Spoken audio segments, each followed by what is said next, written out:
ओम मुनित्रयं नमस्कृत्य तुक्तिः परिभाव्य च वैयाकरणसिद्धान्तकौमुदीयं विरच्यते।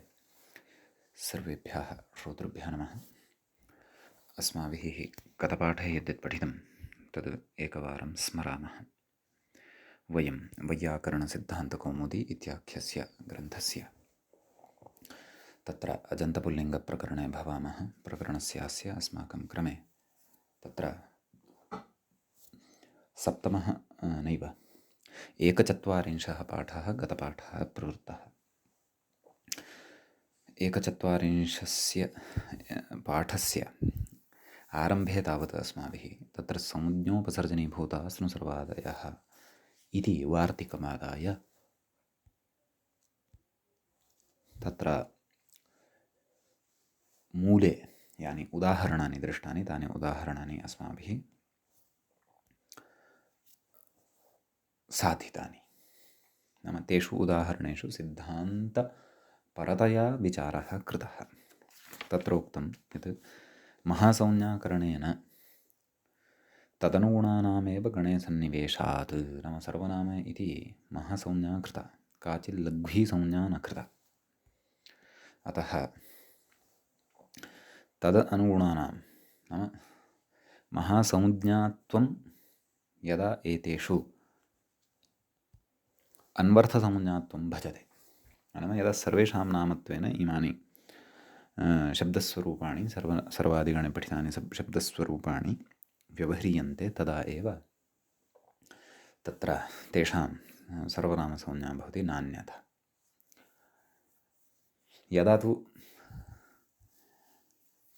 कस्यचित् जनविशेषस्य अथवा व्यक्तिविशेषस्य संज्ञात्वेन इमानि शब्दस्वरूपाणि प्रयुज्यन्ते, अथवा तत्र समासशक्तिवशात् एतेषाम् उपसर्जनत्वं यदा भवति, अर्थात् गौणत्वं यदा भवति, तदापि एतेषां सर्वनामसंज्ञा न भवति। अतः तत्र उक्तं यत् संज्ञाकार्यम् अन्तर्गणकार्यं च तेषां न भवति।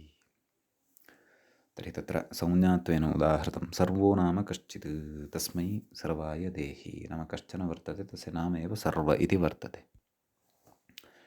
तस्मै देहि, तस्मै अर्थात् सर्वस्मै इति वक्तुं न शक्नुमः, सर्वाय देहि इत्येव वक्तव्यं। यतः सर्वनामसंज्ञा एव नास्ति, तर्हि सर्वनामसंज्ञाश्रितं स्मै इति आदेशः सर्वनाम्नः स्मै इत्यनेन न भवितुम् अर्हति।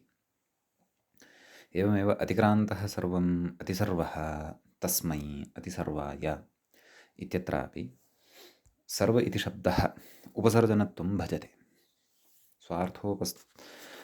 तत्र अन्यविशेषणत्वेन स्वार्थोपस्थापकम् उपसर्जनमिति यदुक्तं तद् उपसर्जनलक्षणम् अत्र सङ्घटते। अतः कृत्वा अत्र अतिसर्व इत्यत्र सर्व इत्यस्य सर्वनामसंज्ञा न भवति। अतः अतिसर्वाय देहि इत्येव वक्तव्यं भवति, अतिसर्वस्मै देहि इति न युज्यते इति। एवं खलु। ततः तत्र अतिकतरं कुलम् इत्यत्रापि तथैव। कतरम् अतिक्रान्तः, एवं कतरम् अतिक्रान्तं यत् कुलं तत् अतिकतरं कुलं। तर्हि तत्रापि कतर इति शब्दः अतिकतर इति समस्तपदे उपसर्जनत्वं भजते। अन्यविशेषणत्वेन स्वार्थोपस्थापकत्वं तस्य वर्तते। अतः कृत्वा तस्य सर्वनामसंज्ञा न भवति, अपि तु तदेव सर्वनामसंज्ञाभावे तत्र ततः सुप्रत्ययः यः विहितः वर्तते, तस्य सुप्रत्ययस्य स्थाने सर्वनामसंज्ञाश्रितः अद्डादेशोऽपि न भवति। तत्र सु इत्यस्य स्थाने अम् इत्येव भवति, पूर्वरूपम् अतिकतरम् इत्येव रूपं भवति। अन्यथा एवं यदि व्यवस्था न क्रियते स्म तर्हि सर्वनामसंज्ञायां प्रकृते अद्डादेशः भवति स्म। अतिकतरत्, यथा स्वतन्त्रस्य अतिकतरत् इति रूपं भवति स्म, तद्वत् अत्रापि तादृशमेव रूपं भवति स्म। तत्तु नापेक्षितम्। अतः सर्वनामसंज्ञायाः एव निषेधः संज्ञोपसर्जनीभूतास्तु सर्वादयः इति वार्तिकेन उच्यते। तच्च महासंज्ञाकरणेन एव सिद्धं, संज्ञाकरणेन एव एतावान् सिद्धान्तः ज्ञापितः भवति इत्यपि अस्माभिः पठितमेव। ततः तत्र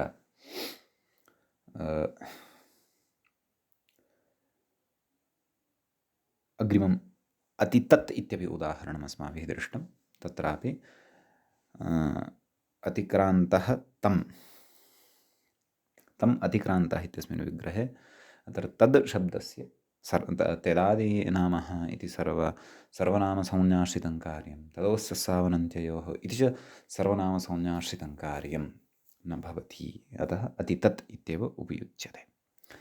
ततः परम् अस्माभिः तृतीयासमासे इति सूत्रं पठितम्।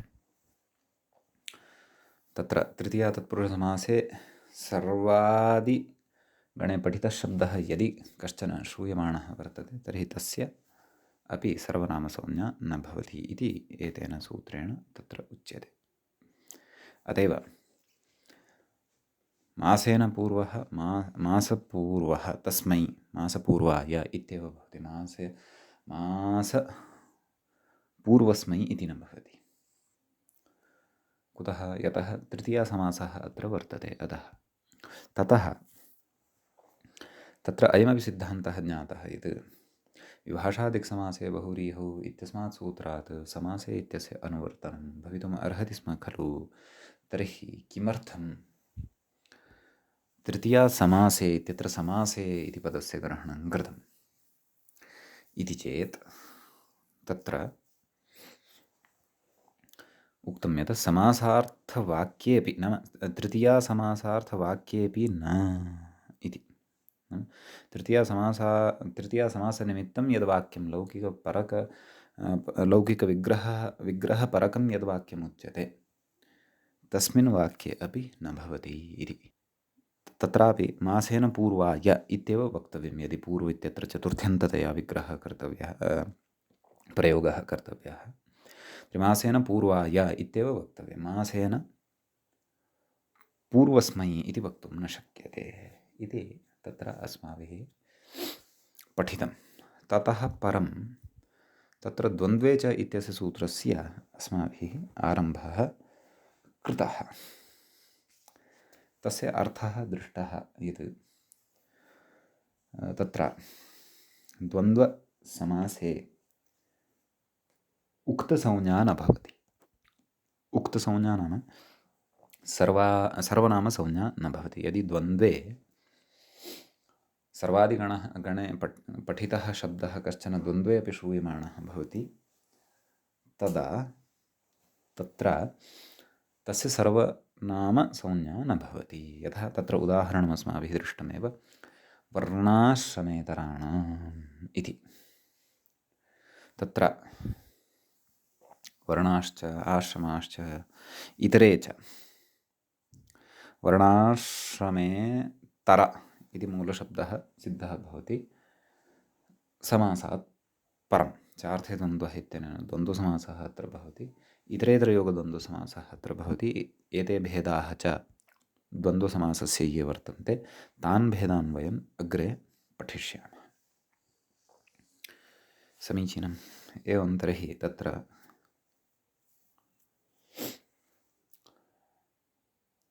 वर्णाश्रमेतर इत्यत्र इतर अन्ते अस्ति श्रूयमाणं। तस्य सर्वनामसंज्ञा न भवति। नाम तदन्तस्यापि इयं संज्ञा इत्युच्यते। अतः इतरान्तस्यापि अस्य द्वन्द्वस्य सर्वनामसंज्ञा प्राप्नोति स्म।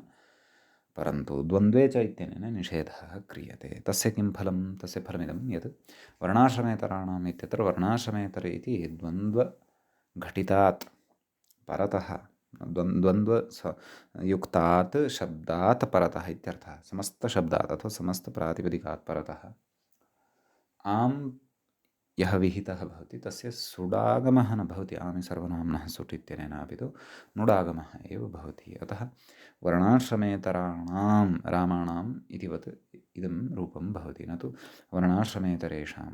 वर्णाश्रमेतरेषाम् इति रूपं न भवति इति।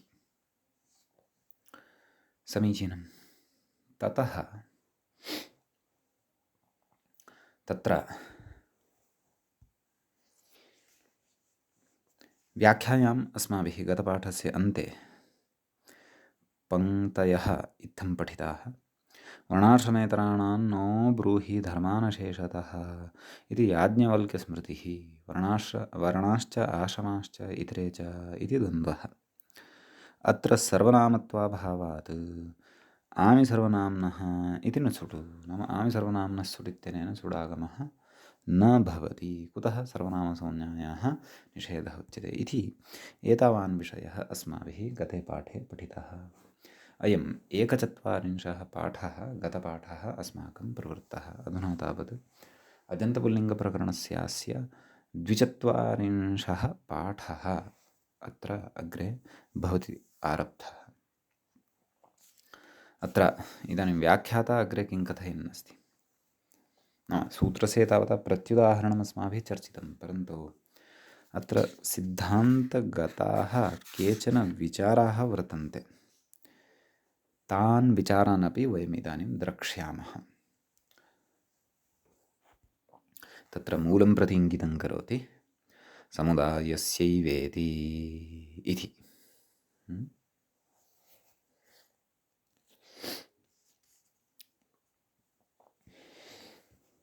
तत्र कथयति समुदायस्य एव अयं निषेधः, न तु अवयवानाम् इति। एवं खलु? नाम समग्रस्य समुदायस्य अयं निषेधो भवति, अवयवानां निषेधः नास्ति। नाम द्वन्द्वः तत्र वर्ण आश्रम इतर इति शब्दत्रयस्य सम्मेलनेन द्वन्द्वः तत्र सम्पन्नः भवति। तस्य समुदायस्य एव तत्र द्वन्द्वे च इत्यनेन सर्वनामसंज्ञायाः निषेधः उच्यते। तस्मिन् समुदाये अवयवभूतः यः एकः इतर इति शब्दः सर्वादिगणे पठितः, तस्य एव सर्वनामसंज्ञायाः निषेधः उच्यते इति नास्ति। एवं खलु? तत्रैव व्याख्याता कथयन् अस्ति, पश्यन्तु। नाम अस्याः पङ्क्तेः व्याख्यानं कुर्वन् अग्रे कथयति। द्वन्द्वे विद्यमानानि यानि सर्वादीनि तानि सर्वनामानि न स्युः इति नार्थः। नाम एतादृशः अर्थः नास्ति अत्र। अवधानेन अत्र श्रोतव्यम् अस्माभिः।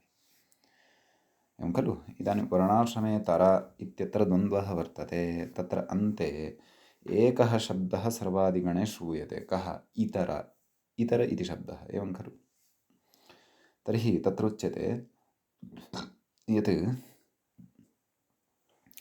द्वन्द्वे विद्यमान, नाम द्वन्द्वस्य अवयवभूतानि यानि सर्वादीनि, अथवा अवयवभूतः यः सर्वादिगणे पठितः शब्दः, यथा प्रकृते इतर इति वर्तते, केवलस्य तस्य एव सर्वनामसंज्ञायाः निषेधः उच्यते इति अर्थः अत्र नास्ति। इति नार्थः। नाम एतादृशः अर्थः सूत्रस्य न स्वीकर्तव्यः। अत्र तु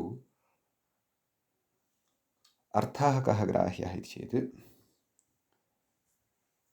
समग्रस्य द्वन्द्वस्य, नाम द्वन्द्वे यावन्तः शब्दाः वर्तन्ते तेषां शब्दानां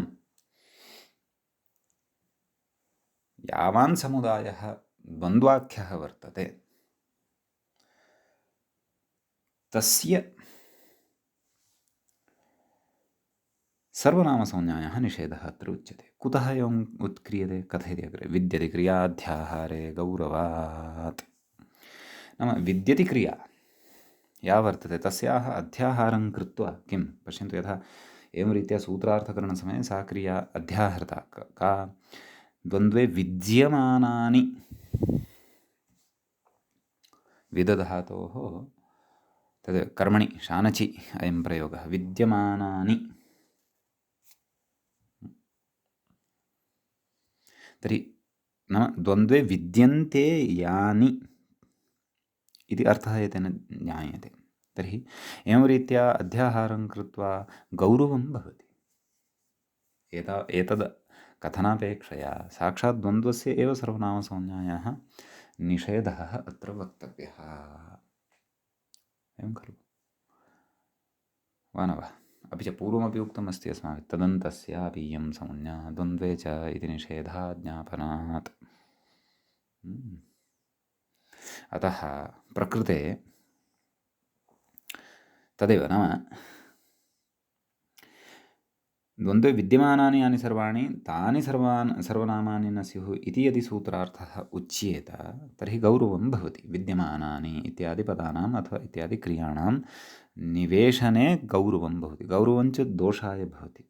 वैयाकरणासु लाघवेन विषयं कथयन्ति, सम्यक् कथयति अग्रे। किन्तु द्वन्द्वे सर्वनामसंज्ञा न भवति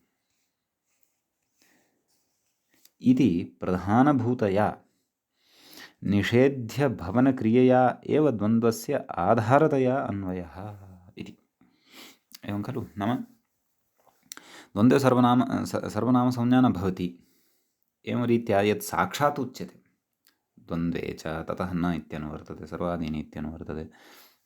कथयति प्रधानभूतया निषेधभवनक्रियया, नाम अत्र निषेधभवनक्रिया या वर्तते सा प्रधानभूता वर्तते। तया क्रियया एव कथयति द्वन्द्वस्य आधारतया अन्वयः। नाम द्वन्द्वः अत्र आधारभूतः भवति सर्वनामसंज्ञायाः निषेधप्रवृत्त्यर्थम्। अतः समग्रस्य एव द्वन्द्वस्य अत्र निषेधः वक्तव्यः। सम्यक् कथयति द्वन्द्वाधारा सर्वनामसंज्ञा न भवतीत्यक्षरार्थः इति अक्षरार्थः अत्र अस्माभिः ज्ञेयः। द्वन्द्वाधारा सर्वनामसंज्ञा न भवति नाम तदेव अभिप्रायः एषः। द्वन्द्वे या संज्ञा नाम द्वन्द्वस्य या संज्ञा अथवा द्वन्द्वे सर्वनामसंज्ञा या प्राप्ता भवति सा सर्वनामसंज्ञा अत्र निषिध्यते, तस्याः निषेधः उच्यते इति अक्षरार्थः। नाम एवं रीत्या सूत्रार्थः ज्ञायते। इति सरलतया इदमेव अत्र अवगन्तव्यं। समग्रस्य द्वन्द्वस्य अत्र सर्वनामसंज्ञा उच्यते, परन्तु तस्य अन्ते सर्वनाम शब्दः भवेत्। तस्य द्वन्द्वस्य अन्ते अथवा तस्य द्वन्द्वस्य मध्ये संज्ञा तु भवेदेव। क्षन्तव्य सर्वनामसंज्ञकशब्दस्तु भवेदेव। यदि सर्वनामसंज्ञकः शब्देव तत्र नास्ति वा न वा? सर्वनामसंज्ञकः शब्दः एव तत्र नास्ति तर्हि तादृशस्य द्वन्द्वस्य सर्वनामसंज्ञायाः निषेधस्य किं प्रयोजनम्? अतः सामान्यद्वन्द्वविषये इदं नोच्यमानं वर्तते, तादृशद्वन्द्वविषये एव उच्यमानं वर्तते यस्मिन् द्वन्द्वे सर्वादिगणे पठितः शब्दः श्रूयमाणो भवति इति।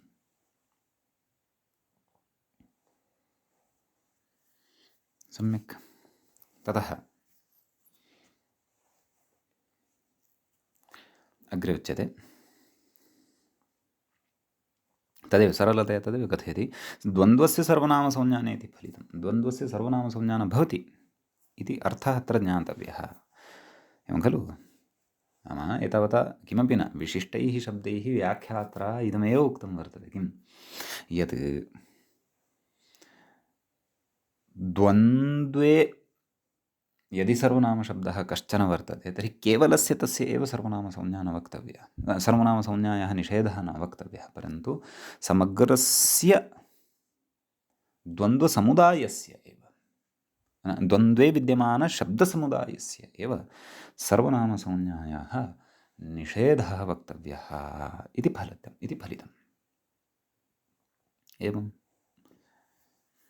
ततः अग्रे कथयति वर्णाश्रमेतर इत्यादि समुदायस्य एव द्वन्द्वता न तु तदवयवानाम् इति विषयः आदौ एव स्पष्टः कर्तव्यः। एवं खलु? वर्णाश्रमेतर इति एते त्रयः शब्दाः खलु अत्र वर्तन्ते, वर्ण, आश्रम, इतर। तर्हि एतावतः समुदायस्य एव अत्र द्वन्द्वता भवति, द्वन्द्वसमासता भवति, न तु तदवयवानां, परन्तु तेषाम् अवयवानां तु द्वन्द्वता अत्र न भवति। समीचीनम्। एवञ्च कथयति वर्णाश्रमेतर इत्यादि समुदायस्य एव सर्वनामत्वनिषेधः। सोऽपि विषयः स्पष्टः एव। तर्हि समुदायस्य एव सर्वनामत्वनिषेधो भविष्यति, न तु तदवयवानामिति वस्तुस्थितिकथनं। तस्य अवयवभूताः ये वर्तन्ते शब्दाः, तत्रापि सर्वादिगणपठिताः शब्दाः, तेषां केवलानाम् अवयवभूतानां सर्वनामसंज्ञायाः निषेधः न उच्यते, अपि तु समग्रस्य समुदायस्य एव तत्र सर्वनामसंज्ञायाः निषेधः उच्यते।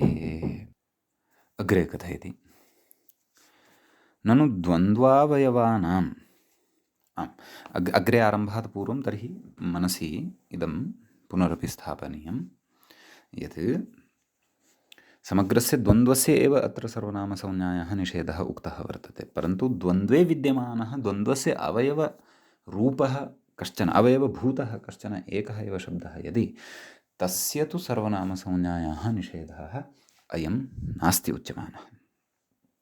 समीचीनं। तर्हि अग्रे आरभामहे अग्रिमं विचारं। ननु द्वन्द्वावयवानां सर्वनामत्वनिषेधः भावे, इदानीम् अत्र मूले पश्यन्तु आदौ समुदायस्य एव अयं निषेधः, न तु अवयवानाम्। एतावत्याः पङ्क्तेः अस्याः तत्र अस्माभिः समन्वयनं कृतं वर्तते। इदानीम् अग्रे अवतरणिकारूपेणैव कथयन्नस्ति अग्रिमायाः पङ्क्तेः अवगमनाय, अतः अवधानेन एकैकोऽपि विषयः अत्र श्रोतव्यः। कथयति ननु द्वन्द्वावयवानां सर्वनामत्वनिषेधः भावे, एवं खलु, नाम द्वन्द्वस्य अवयवाः ये वर्तन्ते, यथा उदाहरणाय इदमेव उदाहरणं स्वीकृतं वर्तते खलु अस्माभिः, वर्णाश्रमेतर, तत्र वर्ण आश्रम इतर, तत्र इतर इत्यस्य अवयवभूतस्य सर्वनामसंज्ञा न भवति, परन्तु समग्रस्य द्वन्द्वसमुदायस्य एव सर्वनामसंज्ञा भवति इति खलु उक्तम् अस्माभिः। तर्हि तत्र द्वन्द्वावयवानां सर्वनामत्वनिषेधः भावे, नाम सर्वनामत्वस्य निषेधस्य अभावे कथयति वर्णाश्रमेतरशब्दे इतरशब्दस्य सर्वनामतया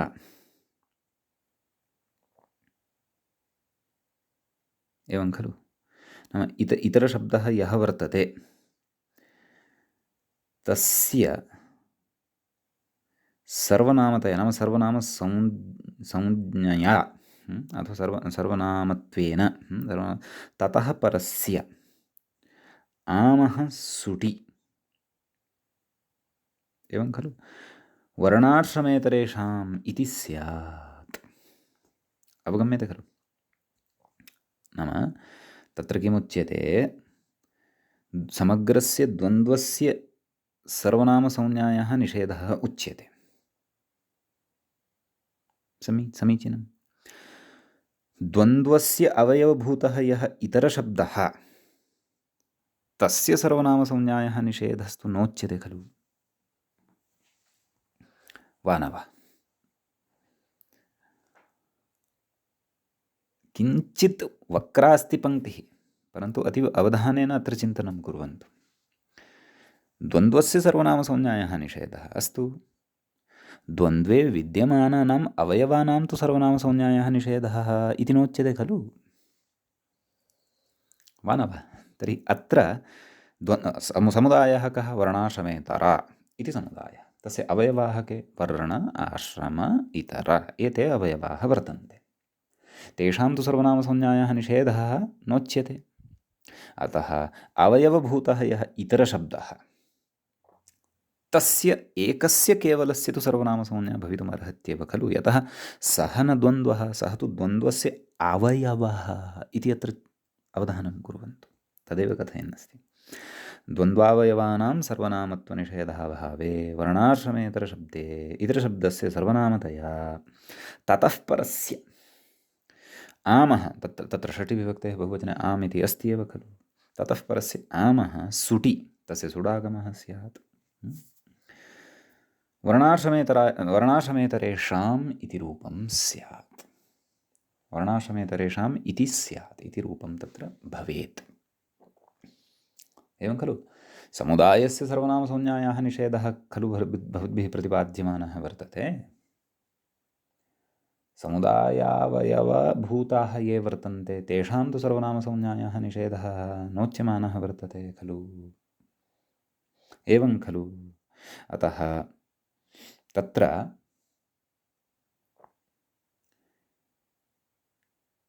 इतरशब्दः यः वर्तते अवयवभूतः तस्य सर्वनामत्वम् आश्रित्य ततः समुदायात् विहितः यः आम् तस्य सुडागमः स्यात्। वर्णाश्रमेतर आम् सुटि सति वर्णाश्रमे स आम् वर्णाश्रमेतर स आम् वर्णाश्रमेतर साम्। तदनन्तरं रेफोत्तरवर्तिनः अकारस्य एत्वं स्यात् वर्णाश्रमेतरे साम्। तदनन्तरं सकारस्य षत्वं स्यात् वर्णाश्रमेतरे षाम् इति खलु रूपं स्यात्।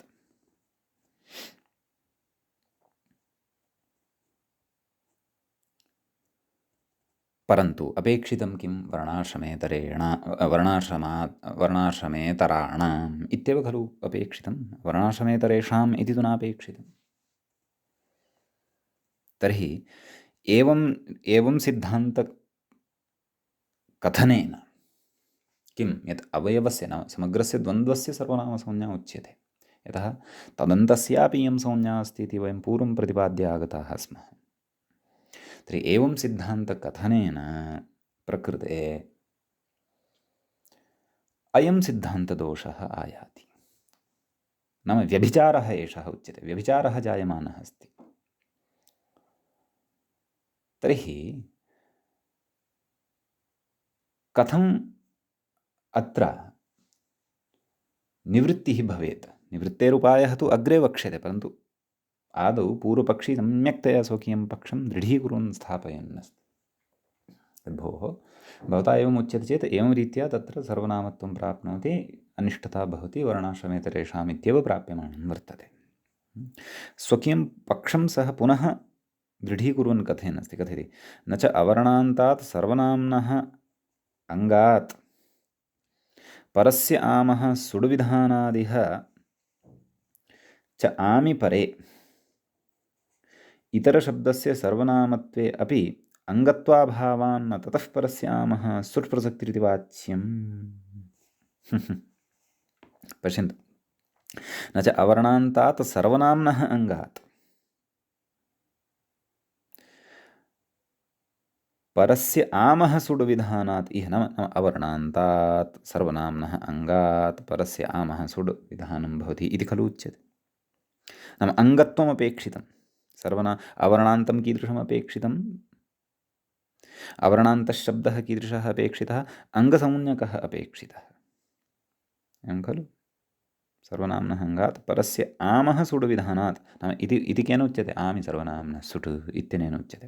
नाम अकारान्तम् अङ्गमेव तस्य कृतेपि अपेक्षितं भवति। सर्वेषाम् इत्यत्र पठितं खलु, तद्वत्।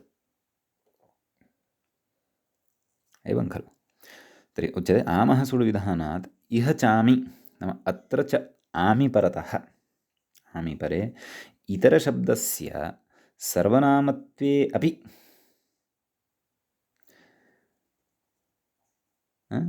सर्वनामत्वेपि अङ्गत्वाभावात् न ततः परस्य आमः सुट् नाम सर्वनामत्वमस्ति, अदन्तत्वमपि अस्ति, परन्तु अङ्गत्वं नास्ति। उच्यते अङ्गत्वाभावान्न ततः परस्य आमः सुट् प्रसक्तिः इति वाच्यं। नाम एवं रीत्यापि न वक्तव्यं। कुतः? कथयति सुड्विधिर्ह्ययम् अङ्गाधिकारस्थः नाम अयं विधिः सुड्विधिः अङ्गाधिकारस्थः वर्तते। एवं खलु। नाम तत्र इतर इति अङ्गं नास्ति अत्र भोः इति कथयति। अत्र तु वर्णाश्रमे तारा इति अङ्गं वर्तते। आमिसर्वनाम्नः सुट् इत्यस्य कृते तु अदन्तम् अङ्गम् अपेक्षितं वा न वा? इतर भवान् कथयन्नस्ति खलु, इतर इति शब्दम् आश्रित्य एव अत्र आमः सुट् स्यात्। तत् कथं भवता उच्यते इति पूर्वपक्षिणः कृते उच्यते। यतः आमिसर्वनाम्ना सुट् इत्यस्य कृते अङ्गम् अदन्तम् अङ्गम् अपेक्षितं, ततः परस्य विद्यमानस्य आमः एव सुट् भवति। सम्यक्। तर्हि अङ्गत्वं तस्य वर्तते, अङ्गत्वं तस्य नाम अङ्गत्वं च तस्य केवलस्य इतरशब्दस्य नास्ति, अपि तु वर्णाश्रमे तर एतस्य अङ्गत्वं वर्तते। कुतः? यतोहि समासः खलु तत्र कृतः वर्तते, वा न वा? तर्हि तत्र उच्यते, सम्यक् भवता सम्यक् आक्षिप्तं, परन्तु भोः अयं सुडुविधिः यः वर्तते सः अङ्गाधिकारस्थः वर्तते। अङ्गस्य षष्ठाध्यायस्य चतुर्थपादस्य प्रथमसूत्रादारभ्य सप्तमाध्यायस्य परिसमाप्तिं यावत् अङ्गाधिकारो भवति, एवं खलु? ततः तदधिकारसमाप्तिं यावत् अङ्गाधिकारः भवति, एवं खलु? सत्यं खलु? तर्हि तत्र एका परिभाषा उच्यते, तदेव कथयति अग्रे। ततश्च पदाङ्गाधिकारे तस्य च तदन्तस्य च। नाम पदाङ्गाधिकारे यदुक्तं, यः विधिः उक्तः, सः यस्मात् उक्तः अथवा यस्य उक्तः तस्य तु भवत्येव तदन्तस्यापि भवति। सः अन्ते यस्य, सः तत्तदन्तं तस्य तदन्तस्यापि भवति। सुड्विधिः अङ्गाधिकारस्थः। सम्यक्। अतः कस्मात् विहितः? सर्वनाम्नः, अकारान्तात् सर्वनाम्नः विहितः, एवं खलु? नाम अकारान्तात् अङ्गात् सर्वनाम्नः विहितः। तर्हि अकारान्तात् सर्वनाम्नः विहितश्चेत् तर्हि तत् अकारान्तं सर्वनाम प्रातिपदिकम् अथवा अकारान्तः सर्वनामशब्दः यस्य अन्ते वर्तते तस्मादपि सुट् भवति इत्युच्यते। नाम अत्र इतर इति अङ्गं नास्ति, परन्तु वर्णाश्रमे तर इति अङ्गं वर्तते इति खलु भवता आश्रीयते, इति खलु भवता तत्र प्रतिपाद्यते। अस्तु, भवतु नाम सम्यक्, परन्तु तत्र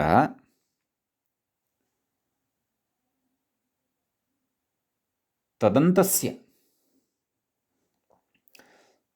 नाम पदाङ्गाधिकारे तस्य च तदन्तस्य, नाम यस्य अन्ते इतरशब्दः वर्तते तस्मात् समग्रादपि अयं सुट् भवितुम् अर्हति इति एषा परिभाषा कथयति।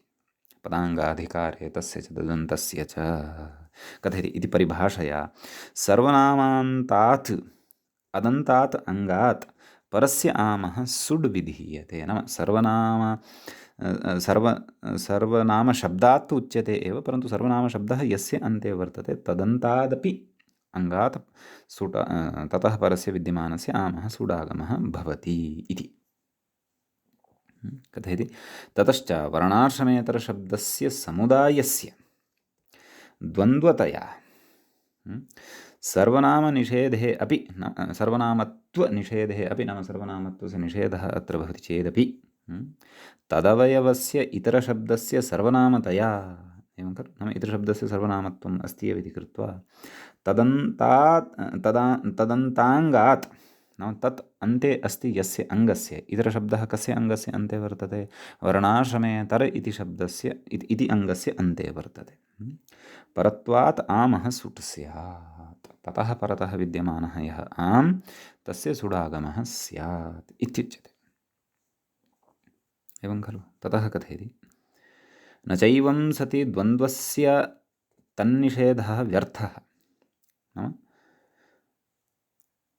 द्वन्द्वे सर्वनामसंज्ञा न भवति इति निषेधः व्यर्थः इति न वक्तव्यः। इति न वक्तव्यं। कथयति तन्निषेधः व्यर्थः स्यादित्याशङ्क्यं। नाम एतादृशी शङ्का अपि न कर्तव्या। कुतः? पदाङ्गाधिकारात् अन्यत्र, नाम यत्र पदाङ्गाधिकारस्थः यः विधिः नास्ति तस्मात् अन्यत्र तसिल् त्रलादिविधौ, तसिल् प्रत्ययस्य विधानं यत्र क्रियते, त्रल् प्रत्ययस्य विधानं च यत्र क्रियते, तत्तु तत्र अङ्गाधिकारे नास्ति। अङ्गाधिकारस्तु षष्ठाध्यायस्य चतुर्थपादादारभ्य आरब्धो भवति। त्रल् तसिल् इत्यादयः तद्धितप्रत्ययास्तु पञ्चमाध्याये भवन्ति, चतुर्थे वा। कथयति तद्विधौ तन्निषेधस्य अर्थवत्वादित्याशङ्क्य आह। तस्य अर्थवत्वम् अथवा तस्य प्रयोजनं तु तसिल् त्रल् इत्यादौ भविष्यति। तसिल् त्रल् इत्यादीनां विधानं यदा कर्तव्यं भवति तद्विधाने सति सर्वनामसंज्ञायाः, द्वन्द्वे सर्वनामसंज्ञायाः निषेधस्य चारितार्थ्यं भविष्यति। अतः भोः अत्र वर्णाश्रमेतर इत्यस्मात् शब्दात् अवयवस्य केवलस्य इतरशब्दस्य सर्वनामसंज्ञायाः तत्र निषेधाभावात् ततः परस्य आमः सुट् प्राप्तः भवति इति इत्याशङ्क्य परिहरति। नाम एतादृशीम् आशङ्कां कृत्वा परिहारं करोति। आशङ्का अत्र सम्यक्तया बुद्धौ स्थापनीया। आशङ्का नाम तदेव, यदि अत्र पदाङ्गाधिकारे तस्य तस्य च इति पूर्णतया सद्यः नापि अवगतं तर्हि अत्र इदमेव, नाम अवयवानां न, परन्तु समुदायस्य एव द्वन्द्वघटितसमुदायस्य एव समग्रस्य सर्वनामसंज्ञा अत्र उच्यते। अवयवानां तु सर्वनामसंज्ञायाः निषेधः अत्र उच्यते।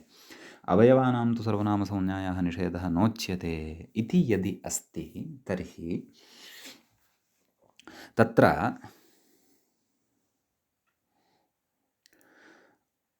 एषा अनिष्टापत्तिः प्राप्यमाणा वर्तते। प्रकृते तत्र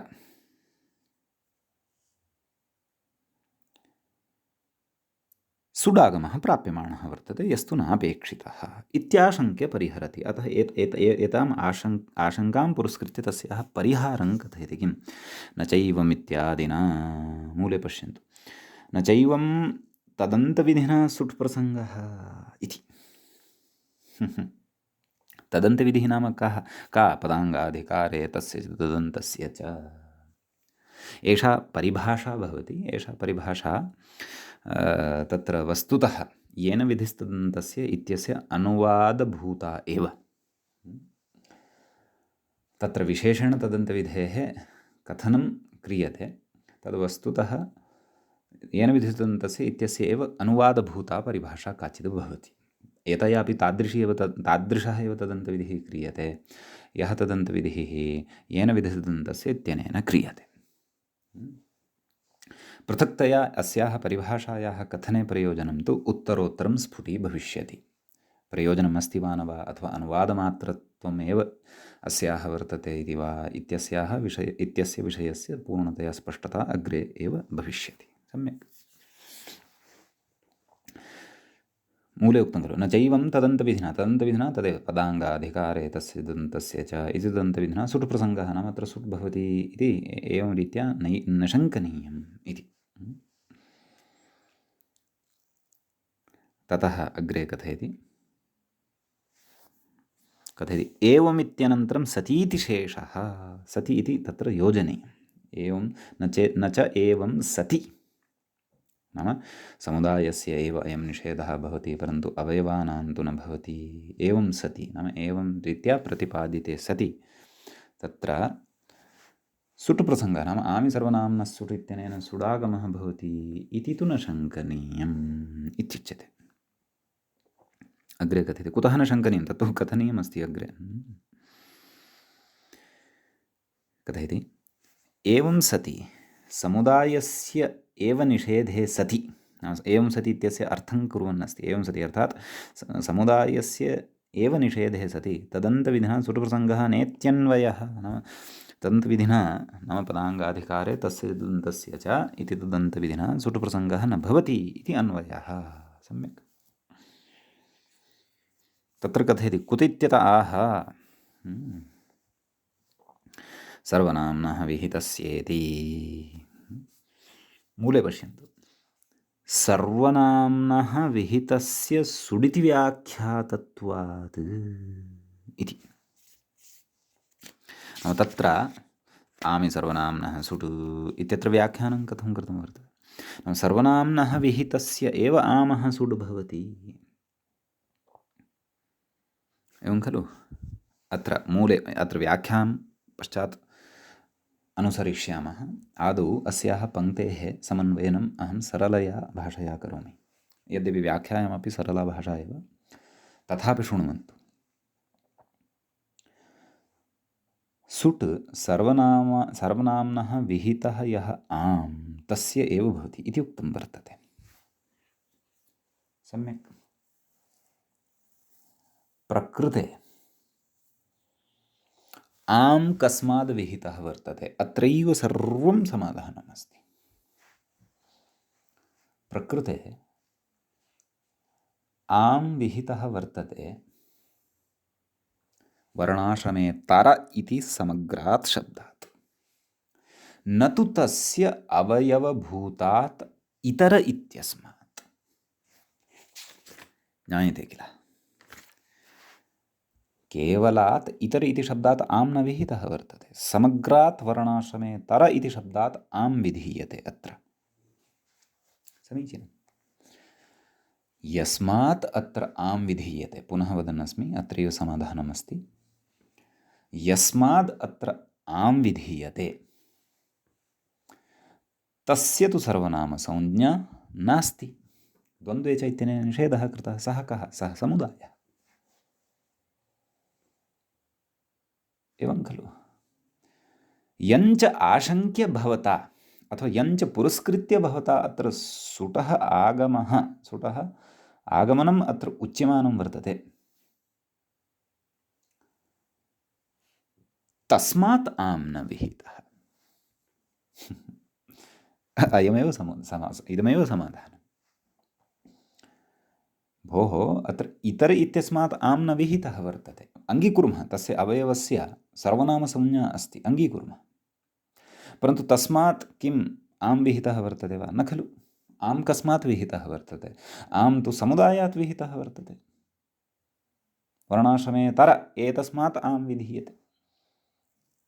समुदायस्य च द्वन्द्वे च इत्यनेन सर्वनामसंज्ञायाः निषेधः उक्तः वर्तते। वा न वा? निषेधः यद्युक्तः तर्हि सर्वनामसंज्ञायाः अभावे कथं वा सुट् स्यात्?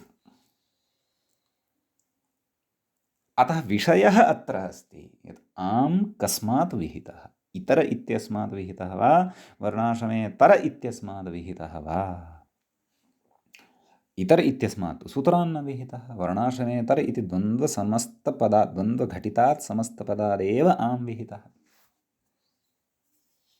एवं किल? तस्मादाम् यदि विहितः तर्हि प्रकृते सर्वनाम संज्ञायाः निषेधकारणात् सर्वनामसंज्ञाम् आश्रित्य प्रवर्तते यः सुट्, सः सुडपि न भवति। भवता युक्तयस्तु दर्शिताः पदाङ्गाधिकारे तस्य दन्तस्य च, परन्तु भोः, इतर इति केवलात् अवयवात् आम् न विहितः वर्तते, समग्रात् वर्णाश्रमे तर इति शब्दात् आम् विहितः वर्तते प्रकृते। एवं खलु? अतः अत्र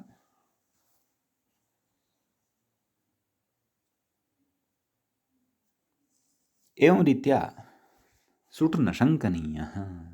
तदेव मूले पश्यन्तु, सर्वनाम्नः विहितस्य सुडिति व्याख्यातत्वात्, नाम आमि सर्वनाम्नः इत्यस्य का व्याख्या कृता वर्तते? नाम सर्वनाम्नः विहितस्य सुट्।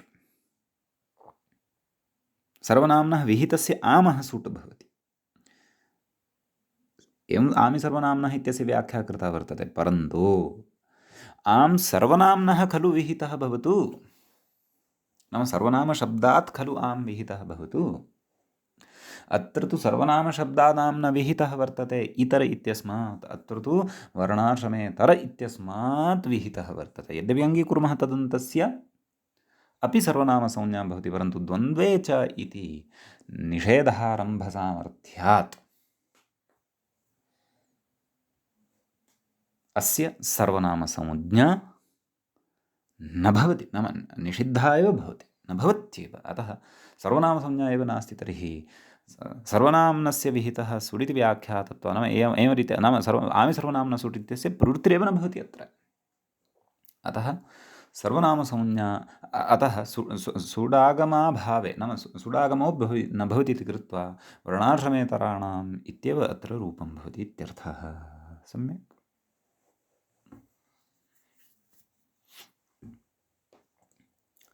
इदानीं व्याख्यानं प्रति आगच्छन्तु। कथयति अवर्णान्तात् अङ्गात् परस्य सर्वनाम्नः विहितस्य आमः सुट् इति व्याख्यानात् इत्यर्थः। कस्य सूत्रार्थः इयं? पूर्वं पठितं सूत्रमिदं। किम्? आमि सर्वनाम्नः सुट् इति।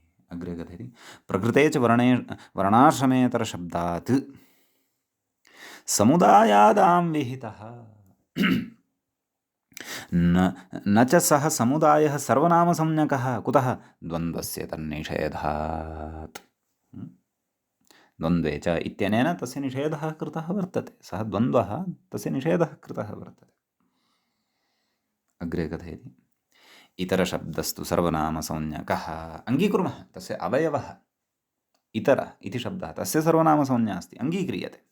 परन्तु कथयति न ततो विहितः आम् भोः, परन्तु ततः तु आम् न विहितः वर्तते इत्यत्र बुद्धिं करोतु। कथयति आमः समुदायादेव विधानात्, नाम प्रकृते समुदायाद् आम् विधीयते। यदि भवन्तः तथा अथवा यः कोऽपि तथा वदेत् न इतर इत्यस्मादेव आम् वर्तते, तर्हि अत्र द्वन्द्वः नास्ति इति अङ्गीकरोतु इति तस्य कृते वक्तव्यम्। परन्तु द्वन्द्वः अस्ति, अतएव द्वन्द्वे च इति निषेधः खलु तत्र प्रवर्तते इति भावः। अतः तत्र उक्तम् अतो न सुट् इति भावः। अतः सुट् न भवति, सुडागमो न भवति, वर्णाश्रमेतराणाम् इत्येव भवति इत्यर्थः। सम्यक्। अग्रे कथयति अवर्णान्तात् अङ्गात् सर्वनाम्नः विहितस्य आमः सुट् इति व्याख्याने तु, पश्यन्तु सूत्रार्थयोः भेदः अस्ति। अवर्णान्तात् अङ्गात् सर्वनाम्नः विहितस्य आमः सुट् भवति इति पूर्वं च पठन्तु गतपृष्ठे। अवर्णान्तात् अङ्गात् परस्य सर्वनाम्नः विहितस्य आमः सुट्, अवर्णान्तात् अङ्गात् सर्वनाम्नः विहितस्य आमः सुट् इति व्याख्याने तु कश्चन भेदः प्रतीतो वा? पुनः पठामः। अवर्णान्तात् अङ्गात् सर्वनाम्नः विहितस्य आमः सुट् इति व्याख्याने तु येषां तेषाम् इत्यत्र अव्याप्तिः। अत्र किं कथयति पूर्वम् अवर्णान्तात् अङ्गात् परस्य सर्वनाम्नः विहितस्य आमः सुट् इति व्याख्यानादित्यर्थः। तर्हि भेदः कः अस्ति? भेदः नास्ति खलु। अवर्णान्तात् अङ्गात् सर्वनाम्नः, पूर्वमपि अवर्णान्तात् अङ्गात् भेदः अस्ति। पश्यन्तु अत्र किमुक्तम् अवर्णान्तात् अङ्गात् सर्वनाम्नः विहितस्य इति उक्तं। पूर्वं पश्यन्तु अवर्णात् अङ्गात् परस्य सर्वनाम्नः। यदि परस्य इति नोच्येत, सूत्रार्थः एतावानेव यदि उच्यते, कियान् अवर्णान्तात् अङ्गात् सर्वनाम्नः विहितस्य आमः सुट् इति व्याख्याने तु येषां तेषाम् इत्यत्र अव्याप्तिः, नाम येषां तेषाम् इत्यत्र तर्हि सुडागमः न भविष्यति यदि सूत्रार्थः एवं क्रियेत। कस्य? आमि सर्वनाम्नः सुट्। वर्णाश्रमेतराणाम् इत्यत्र विद्यमानः विचारः समाप्तः। इदानीं किञ्चित् अतिरिक्तम् अत्र उच्यमानं वर्तते। अतः यावत् सामर्थ्यं यावत् शक्यं बुद्धेः ऐकाग्र्यं संस्थाप्य सम्पाद्य एतत् पङ्क्तिद्वयं त्रयमपि अवगच्छन्तु।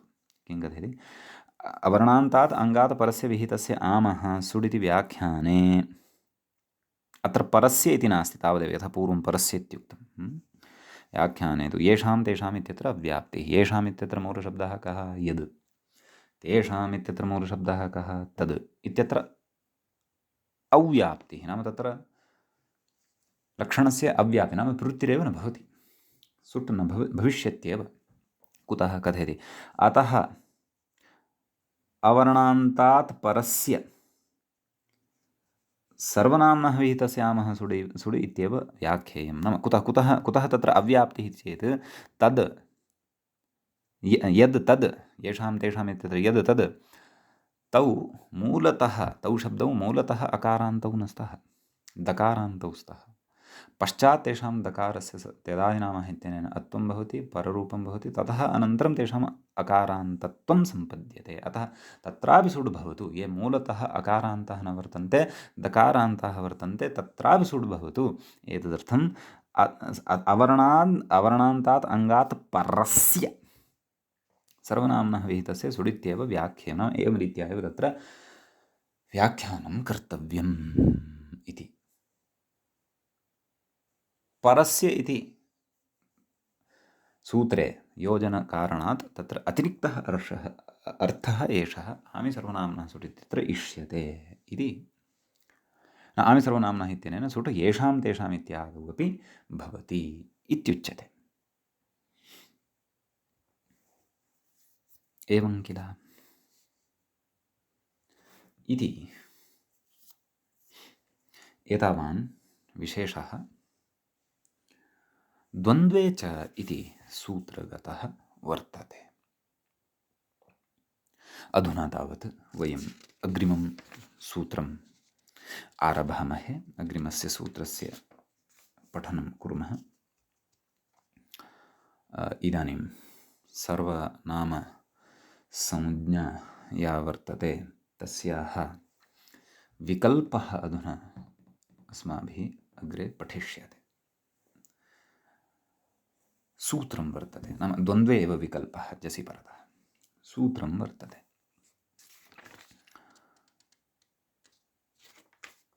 विभाषाजसि इति।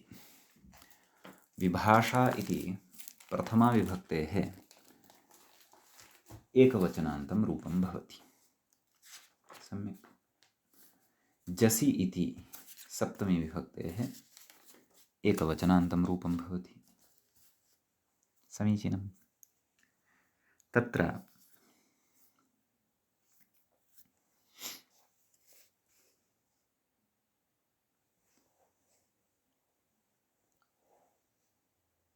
एतत् सूत्रं प्रति सर्वादीनि सर्वनामानि इत्यतः सर्वनामशब्दः अनुवर्तते। तद् कथयन्नस्ति व्याख्यातारं पश्यन्तु। सर्वनामग्रहणम् अनुवर्तते द्वन्द्वे इति च। द्वन्द्वे च इत्यस्मात् सूत्रात् द्वन्द्वे इत्यपि अनुवर्तते। द्वन्द्वस्य एव अयं विकल्पः आरब्धः वर्तते। द्वन्द्वे एव अयं सर्वनामसंज्ञायाः विकल्पः आरब्धः वर्तते जसि परतः। समीचीनं। जसि इति सप्तम्यन्तं भवति, परन्तु व्याख्यात्रा अत्र विशिष्टः विग्रहः जसि इत्यस्य क्रियमाणः वर्तते। अतः तमपि पश्यामः। कथयति जसि इति अविभक्तिको निर्देशः। जसि इत्यत्र वस्तुतः मूलशब्दः जसि इत्येव। वस्तुतः उपरिष्टात् दृष्ट्वा किं भासते? जस् इति शब्दस्य सप्तमी विभक्तेः एकवचनम् अत्र स्यात् इति भासते, एवं खलु? परन्तु नास्ति, तथा नास्ति। अस्य व्याख्यातुः मते तत्र अथवा कदाचित् उद्ग्रन्थे अयं विचारः उक्तः स्यात्, तद्द्रष्टव्यं। कथं विग्रहं प्रस्तौति पश्यन्तु। नाम एषः किं कथयति, नाम अत्र जसि इति तत्र प्रथमाविभक्तेः एकवचनम् अस्ति।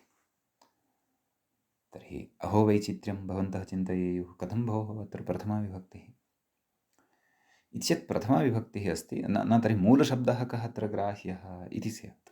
इति चेत् प्रथमाविभक्तिरेव अत्र मूलशब्दः यः वर्तते सः जसि इति इकारान्तः एव वर्तते। तत्र प्रथमायाः लुक् जातः वर्तते, अतः अविभक्तिको निर्देशः। नाम अत्र तदेव वेदे यथा विभक्ति लुक् भवति, अस्माभिः पूर्वमपि श्रुतम् अ अ इत्यादिषु, तद्वत् प्रकृते अपि विभक्तेः लुक् जातः वर्तते इति उच्यमानं वर्तते। एवं खलु? ततः कथयति नाम तर्हि जसि इति यदि प्रथमान्तं तर्हि कोऽर्थः तदेव तत्र समासं कृत्वा दर्शयति। जसः इहि जसिः इति कथयति। जसः इ नाम षष्ठी समासः अत्र वर्तते, षष्ठी तत्पुरुषः जसः इ जसिः।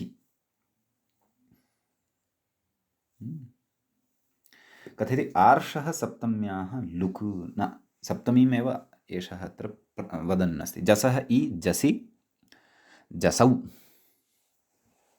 इति वस्तुतः अत्र अस्ति, परन्तु सप्तमी अत्र न श्रूयते, सप्तम्याः लुक् अत्र वर्तते। अपि च जसः इ इत्यस्य कोऽर्थः नाम जस् इत्यस्य स्थाने इ इत्यर्थः। अपि च कथयति तत्र इ इति नाम इ इति जसः इ इत्यत्र इ इति अर्थात् इकारः इति तु ह्रस्वः एव खलु। कथयति इ शब्दः इवर्णपरः सन् नाम इ शब्दः इवर्णपरः सन् नाम इ शब्दः अत्र इवर्णरूपः एव वर्तते। शी इतीकारम् आचष्टे नाम शी इत्यस्य यः इकारः वर्तते तम् इकारम् आचष्टे। आचष्टे अर्थात् आख्याति अर्थात् कथयति।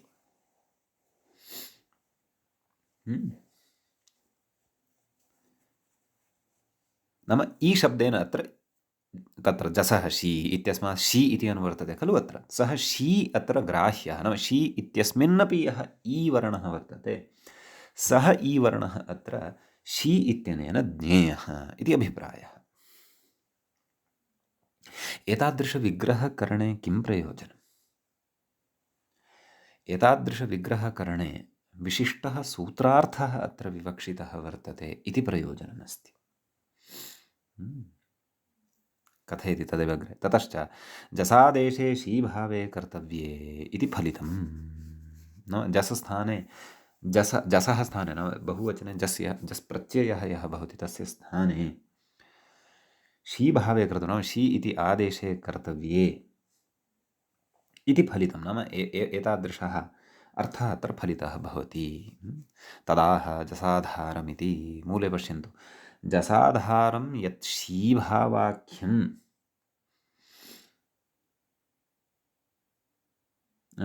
जसाधारं यत्कार्यं शीभावाख्यं नाम जस् आधारः भवति यस्य कार्यस्य कीदृशं कार्यं शीभावाख्यं नाम शी इति आदेशरूपस्य कार्यस्य नाम जस् इत्यस्य स्थाने शी इति आदेशः यत्र भवति तत्र कर्तव्ये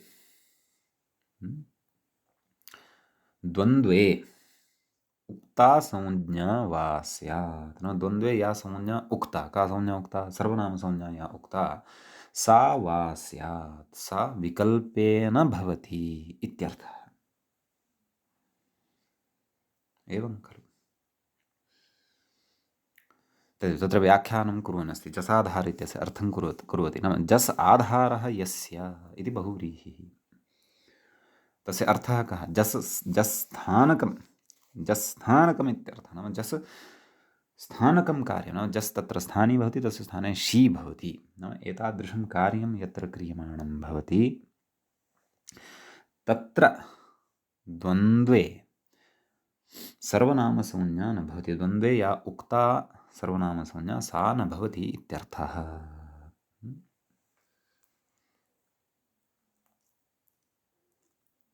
यद्यपि एतादृशसूत्रार्थ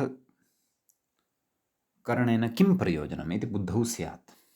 साक्षात् खलु वक्तुं शक्यते जस् प्रत्ययः यदा परतः भवति प्रथमाविभक्तेः बहुवचने तदा यः द्वन्द्वः तस्य द्वन्द्वस्य सर्वनामसंज्ञा भवति, तावदेव खलु। जसाधारं यत्कार्यं शीभावाख्यं तत्र कर्तव्ये द्वन्द्वे उक्ता संज्ञा वा स्यात्। एतावत् दीर्घस्य सुदीर्घस्य द्राविडप्राणायामस्य अथवा शीर्षासनस्य का वा अपेक्षा इति चेत् तस्य अग्रे प्रत्युदाहरणेषु तत्र प्रयोजनं स्फुटं भविष्यति, तत्र वयं ज्ञास्यामः। सम्यक्।